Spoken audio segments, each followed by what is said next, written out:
یہ آکاشوانی کا سری نگر اسٹیشن ہے. اردو خبروں کے ساتھ میں بسارت گل. وزیر اعظم نریندر مودی نے کہا کہ بھارت ایک ملک ایک سول کوڈ یعنی سیکولر سول کوڈ کی سمت بڑھ رہا ہے.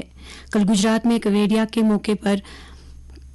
کے مقام پر راشٹریہ ایکتا دیوس تقریبات سے خطاب کرتے ہوئے وزیر اعظم نے کہا کہ بھید بھاؤ ختم کرنے کی خاطر سیکولر سول کوڈ کے لیے کوشش بہت اہمیت کی حامل ہے. وزیر اعظم نے کہا کہ آج ہم سب ملک کی ایک پہچان آدھار کی کامیابی کا مشاہدہ کر رہے ہیں اور دنیا بھی اس کا چرچا کر رہی ہے. مودی نے کہا کہ پہلے ملک میں الگ الگ طرح کے ٹیکس نظام ہوا کرتے تھے لیکن ہم نے ایک ملک ایک ٹیکس نظام GST بنایا. وزیر اعظم نے کہا کہ ان کی سرکار نے ایک ملک ایک پاور گریڈ کے ساتھ ملک کے بجلی کے شعبے کو مستحکم بنایا ہے اور ایک ملک ایک راشن کارڈ کے ذریعے غریب لوگوں کے لیے دستیاب سہولیات کو مربوط کیا ہے. انہوں نے کہا کہ ہم نے آیوشمان بھارت کی شکل میں ملک کے لوگوں کو ایک ملک ایک صحت بیمہ کی سہولت فراہم کی ہے. انہوں نے کہا کہ اتحاد کے لیے ہماری ان کوششوں کے تحت ہم اب ایک ملک ایک چناؤ کی سمت کام کر رہے ہیں جس سے بھارت کی جمہوریت مضبوط ہو سکے گی.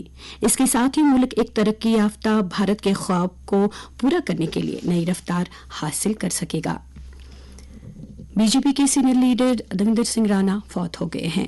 وہ 59 برس کے تھے اور پچھلے کچھ روز سے فرید آباد کے ایک اسپتال میں زیر علاج تھے جہاں انہوں نے دوران شب آخری سانس لی. مرکزی وزیر مملکت ڈاکٹر جتیندر سنگھ کے برادر اصغر دویندر سنگھ رانا حالیہ اسمبلی چناؤ میں نگروٹا حلقے سے جموں کشمیر اسمبلی کے لیے منتخب ہوئے تھے. وہ اسے پہلے نیشنل کانفرنس کانگریس اتحاد کی سرکار میں وزیر اعلیٰ عمر عبداللہ کے سیاسی مشیر رہ چکے ہیں. وہ جموں کشمیر کی سیاست میں ایک بڑے اور قداور لیڈروں میں شمار ہوتے تھے. سب سے پہلے وہ قانون ساز کونسل کے رکن منتخب ہوئے تھے جس کے بعد وہ 2014 میں نیشنل کانفرنس کی ٹکٹ پر نگروٹا اسمبلی حلقے کے ممبر بن گئے. وہ ایک سرکردہ تاجر بھی تھے جنہوں نے نیشنل کانفرنس میں کئی سال تک رہنے کے بعد 2021 میں BJP میں شمولیت اختیار کی تھی. دویندر سنگھ رانا کے فوت ہونے پر کئی سرکردہ لیڈروں نے تعزیت کا اظہار کیا ہے. وزیر اعظم نریندر مودی نے ان کے انتقال کی خبر کو انتہائی افسوسناک قرار دیتے ہوئے کہا کہ آجانی نے جموں کشمیر کی ترقی کے لیے انتھک کام کیا ہے. ایک سوشل میڈیا پوسٹ میں نریندر مودی نے کہا کہ آجانی نے حال ہی میں اسمبلی چناؤ جیت لیا تھا اور انہوں نے جموں کشمیر میں BJP کو مضبوط بنانے میں ایک سرگرم رول ادا کیا ہے. مودی نے کہا کہ غم کی اس گھڑی میں وہ ان کے کنبے اور حمایتوں کے ساتھ ہیں. لیفٹیننٹ گورنر منوج سنہا اور وزیر اعلیٰ عمر عبداللہ نے ان کے فوت ہونے پر زبردست رنج و غم کا اظہار کیا ہے. اپنے الگ الگ تعزیتی پیغامات میں دونوں رہنماؤں نے سوگوار کنبے کے ساتھ تعزیت کی ہے.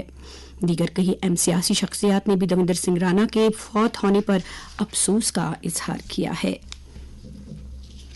لیفٹیننٹ گورنر منوج سنہا نے کل کشمیر کے مشہور ڈل جھیل کے کنارے واقع SKICC سری نگر میں جموں کشمیر کے یوم تاسیس کے سلسلے میں منعقدہ ایک تقریب سے خطاب کیا.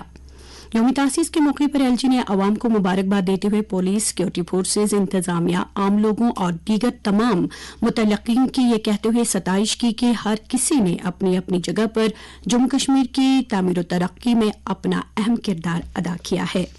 منوج سنہا نے کہا کہ یہ ایک حقیقت ہے کہ جموں کشمیر آج مرکز کے زیر انتظام ایک علاقہ ہے اور ممبران نے حال ہی میں آئین ہند کے اقتدار میں بھرپور عقیدہ ہونے کا حلف اٹھایا ہے. انہوں نے کہا کہ جب جموں کشمیر کا ریاست کا درجہ بحال ہوگا تو اس کے بعد اس کا بھی یوم تاسیس منایا جائے گا. انہوں نے کہا کہ وزیر اعظم اور وزیر داخلہ نے ریاستی درجے کی بحالی کا وعدہ کیا ہے جسے مناسب وقت پر پورا کیا جائے گا. لداخ نے بھی کل اپنا چھٹا یوم تاسیس منایا. اس سلسلے میں کرگل کے سید مہدی میموریل ہال میں ایک تقریب منعقد ہوئی جس میں مختلف اسکولوں اور کالجوں سے آئے ہوئے طالب علموں اور مقامی فنکاروں نے ڈانس اور موسیقی پیش کر کے کرگل کے عظیم ثقافت کی جھلکیاں پیش کیں. اس موقع پر مختلف محکموں کی جانب سے جانکاری کے اسٹال لگائے گئے تھے جن میں ان محکموں کی اب تک کامیابیوں اور سرکار کی موجودہ اسکیموں کے بارے میں جانکاری دستیاب تھی. ہمارے نمائندے نے خبر دی ہے کہ لوگوں نے یوم تاسیس کی تقریب میں جوش و جذبے کے ساتھ حصہ لیا. موسمی تبدیلی کے ساتھ ہی کشمیر صوبے میں اسکولوں کے اوقات کار میں بھی تبدیلی لائی جا رہی ہے.